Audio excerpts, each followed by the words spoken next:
Welcome back to Old War Stories with Uncle Jay. This one is entitled Temple Garage Sale. Yeah, there's a lot that went on. At some point during my stint at the local temple, they decided to have a garage sale. Okay, this was a kind of thing where they wanted donations. So any money that was collected during this went to the temple, and the people would donate their items. So they get nothing, the temple gets all the money, and oh, it's such a good thing for doing good for the temple. Well, this was in the very late 80s to very, very, very early 1990, maybe as far as 91. They had their temple garage sale, and people would donate stuff, and typically they would bring in all of the white elephants in their home. A white elephant is something that really serves no practical use, something they certainly can't use anymore, stuff like that. A lot of knickknacks, a lot of this, a lot of that. A couple things I remember getting, and some of these I paid for, and others I'll talk about a little bit later. I remember there was a car reverb kit. Okay, now what is this? Now, this harks back to the days where you had an AM radio in a car, maybe FM if you had that kind of money. So it was for 60s and 70s cars, and somebody apparently bought this, never used it, and it came with a speaker that you could mount in the back deck of your car, like between the trunk and the back seat, back there. So you could mount the speaker there because a lot of cars only had one speaker in the dashboard in the front, and that was it. They didn't have speakers in the doors and satellite tweeters and subwoofers and all kinds of crazy stuff they have now. That's what they had. So you would add that in, and then it had a little control box that you would have to wire into the car and then tie off of the front speaker connections, I believe, and run a wire to the back of the car. There was also a separate reverb box, and basically all that was in there were a couple of springs, or a spring that was really long and wound through. And by sending the sound through that, it would produce a reverberation effect. I'm not sure exactly how that works mechanically with all of that, but I know if you jiggled it, you'd hear springs in there. So I do remember that much. I never ended up hooking it up, but I'm not sure if I had paid for that or gotten it later, like I'm going to get to. Another thing I got was a stereo.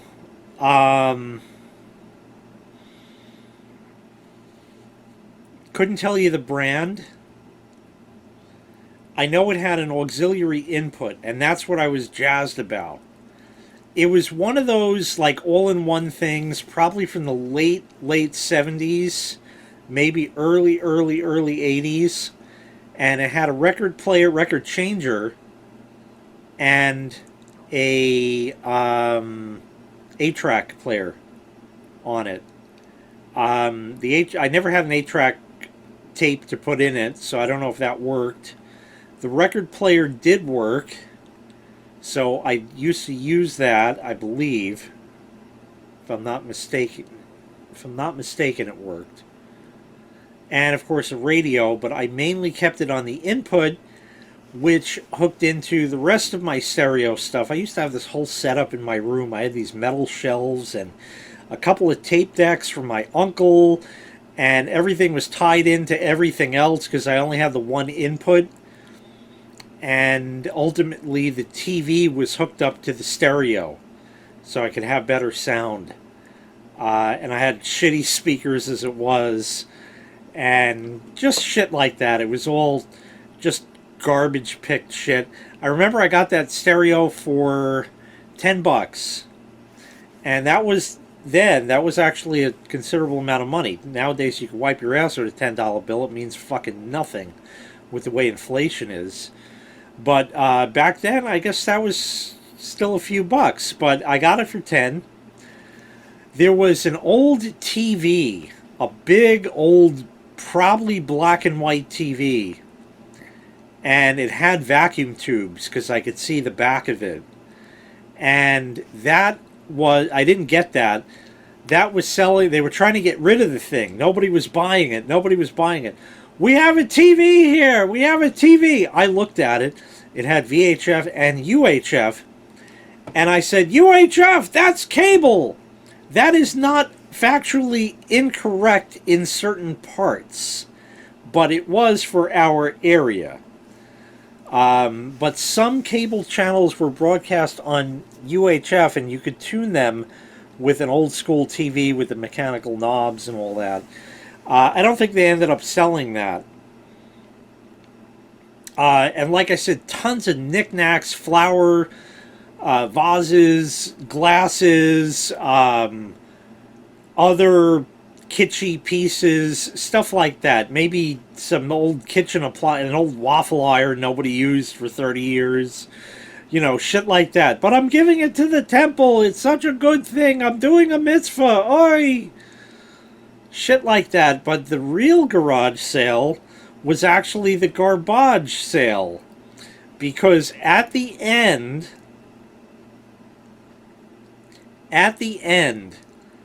they would take everything that was left and put it out on the curb. Now, this is an interesting block, the way it's set up. The temple takes up most of it on that side of the street because it's on the corner. So they had 2/3 of the block, and it's a short block. They were across the street, I think there were like 2 houses.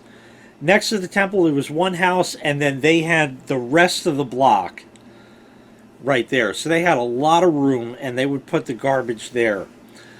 So things like that old TV and whatever else would just be piled up. It was a mile fucking high of shit they didn't sell because the Jews who donated it didn't want it. The other Jews came in there and they looked around and they said, this is all schlock, which is a Yiddish word for junk, because that's what it was. But when it's free, it's for me. There were a lot of things I pulled out of the garbage there, and other people would come by, just driving by, they'd stop and start taking stuff. I remember there was like a record player that had a couple of RCA inputs or something, and the stuff is old garbage, so I was able to like break it off of it, or maybe it was already smashed and I was able to get it, but the wires were connected inside, and I needed a wire cutter and I didn't have one, so I couldn't end up getting that. Maybe an old bowling ball was there. The glasses and knickknacks and shit I wasn't interested in. I do remember there was another record player, maybe with a radio. I don't know. Maybe it was just a record player, and it had this weird design where it closed up into this box, but the speakers would fold out on the sides of it like that, and they were connected to the inside, and it was all made out of wood. They had that old school, like 1960s looking grill material on the speakers. It's a really ancient shit, and it looks like they had put contact paper on the unit. I never did peel it off. It was this gray and black mottled looking stuff. I don't think it was factory. But I remember I grabbed that thing. Probably some old records were there also. I probably grabbed some of those. But I remember the record player. I took that thing home and I think it didn't work. So I took the speakers off and I didn't have any use or need for them. So I offered them to my sister. She had like a boombox type thing in her room and it had a headphone jack on it. And I said, hey, if you want, these will sound better. It could probably go louder and shit like that. And, well, I don't know, Jay, this and that, blah, blah, blah. I said, no, I'll wire it all up for you, and it just plugs in on the jack there on your stereo, your radio. Well, I don't know, this and that, back and forth. So she had a dresser, like a long one, not a tall one, but a long one. And there was a space to the left of it and a space to the right of it. So we didn't have anything really, so we just kind of put them on the floor there, and I ran speaker wire long enough and turned it on, and it worked, and it sounded good. But then, like an hour later, she's like, get this shit out of my room, it smells. It smells? What? What are you talking about? What do you mean? The wood, or whatever it was, just had this like old smell to it. I'd never noticed it or didn't think anything of it or thought it would dissipate or something. So that was it. They would just shit can them, and that was the end of that whole thing. I'm sure there were some other things I got from that pile of stuff, and this went on for a few years, as a matter of fact. I remember a good 3 years. 1 year, pickings were very slim. There just wasn't anything even worth taking. But the other 2 years were pretty good in terms of stuff, and I just, for the life of me, can't really remember some of the other stuff I got. It was nothing really to speak of, but still, it was something. But then the people on that block got pissed because scavengers like myself and others would come by and dig through all this shit and leave a total fucking mess. And when the garbage men came, they picked up what they could, but there was broken glass and this and that, pieces left behind. So the people complained, and then the temple was forced to not put that shit out until garbage day. I don't remember when they did. I think it was on a Sunday. Maybe pickup was Tuesday. I don't know. Whatever it was, they just thought it would be good to put it out to the curb now. It's garbage. Who's going to go through it? Nobody wants it, this and that, but they were wrong, and that was that. I cannot for the life of me remember anything else about that, so that is really going to wrap this up. It was just a bunch of it was a bunch of schlock that nobody wanted in the first place, and nobody wanted secondhand, and usually not even third hand when it went to the curb.